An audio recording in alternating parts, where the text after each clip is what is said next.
Nos mamíferos com cariótipo normal, as fêmeas possuem um duplo X, isto é, os cromossomos sexuais X se apresentam em pares, enquanto que nos machos com cariótipo normal encontramos o padrão de X mais Y. A inativação do cromossomo X é um processo na qual uma das duas cópias do cromossomo X presente em fêmeas é inativada. A inativação do cromossomo X ocorre para que as fêmeas que possuem dois cromossomos X não produzam o dobro dos produtos gênicos referentes ao X dos machos, os quais possuem somente uma cópia do cromossomo. É aí que entra o estudo da epigenética. A epigenética diz respeito a alterações do DNA que não modificam sua sequência, mas afetam a atividade de um ou mais genes, que se perpetuam nas divisões celulares, tanto meióticas quanto mitóticas. No início da década de 1960, Mary Lyon, uma geneticista inglesa, formulou uma hipótese de que um cromossomo X em cada célula somática de uma fêmea é inativado. Isso resultaria em compensação de dose, uma equalização dos produtos gênicos ligados ao X em homens e mulheres. Essa hipótese ficou conhecida como hipótese de Lyon.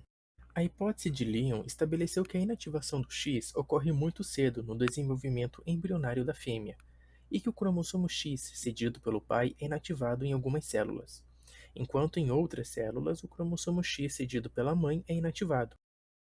Cada célula escolhe um dos dois cromossomos X ao acaso para ser inativado, de modo que os cromossomos X de origem materna e paterna irão cada um ser inativado em cerca de metade das células. Essas inativações são aleatórias. Ambos os cromossomos maternos e paternos possuem as mesmas probabilidades de serem inativos, por isso chamamos isso de um evento randômico. Após a inativação de um dos cromossomos X, forma-se um corpúsculo intensamente corável. Nos machos normais, esse corpúsculo não é observado. Esse grânulo, conhecido como cromatina sexual ou corpúsculo de Barr, corresponde ao cromossomo X condensado e inativado no mecanismo da compensação de dose. Como resultado da inativação do X, todas as mulheres com cariótipos normais possuem duas populações distintas de células. Uma população possui um cromossomo X de origem paterna ativo e outra possui um cromossomo X de origem materna ativo, gerando assim um padrão de mosaico celular. Um exemplo clássico da inativação do X é visto em gatos. Se uma gata for heterozigota para alelos de pelagem preta e amarela encontrados no cromossomo X, ela irá inativar os dois X aleatoriamente em diferentes células durante o desenvolvimento. O resultado é um padrão de pelagem semelhante a um casco de tartaruga, compostos de tufos alternantes de pelo preto e amarelo. Os tufos pretos vêm de grupos de células nas quais o X com o alelo para a cor preta está ativo, enquanto os tufos amarelos vêm de células nas quais o X com o alelo para a cor amarela está ativo. No entanto, se você fosse um canguru, o que eu acabei de dizer não seria verdade. Nos cangurus e outros marsupiais, é sempre o cromossomo X paterno que passa pela inativação do X. Na espécie humana, também é possível notar o mosaicismo celular em alguns casos específicos.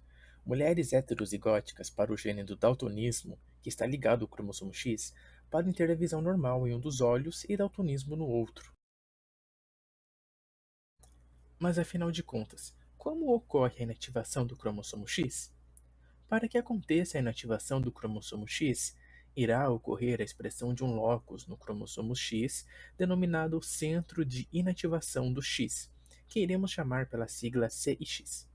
O CIX, se for ativo, irá transcrever um gene chamado ZIST, que é a sigla em inglês para transcrição específica de inativação do X.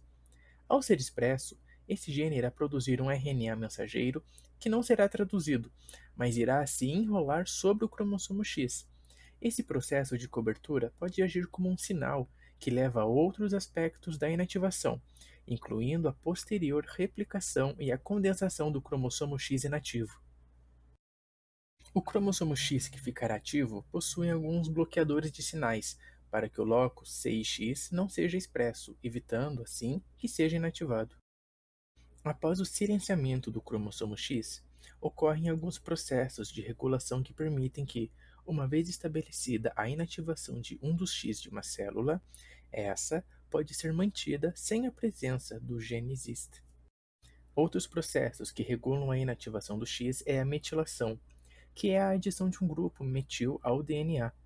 No cromossomo X ativado, é comum ver uma hipermetilação do DNA, coisa que não ocorre no X inativado.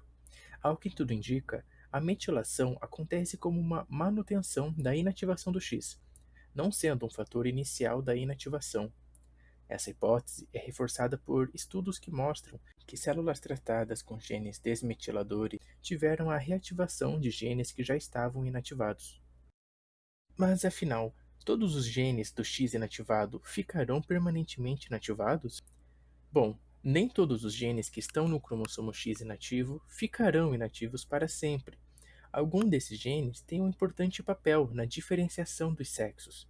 Quando os genes do X inativo são expressos, resulta em uma diferenciação de dose entre machos e fêmeas. Como existem regiões homólogas dos cromossomos X e Y que devem ser expressos, tanto nos machos quanto nas fêmeas, eles não são inativados para que haja compensação de dose adequada em ambos os sexos.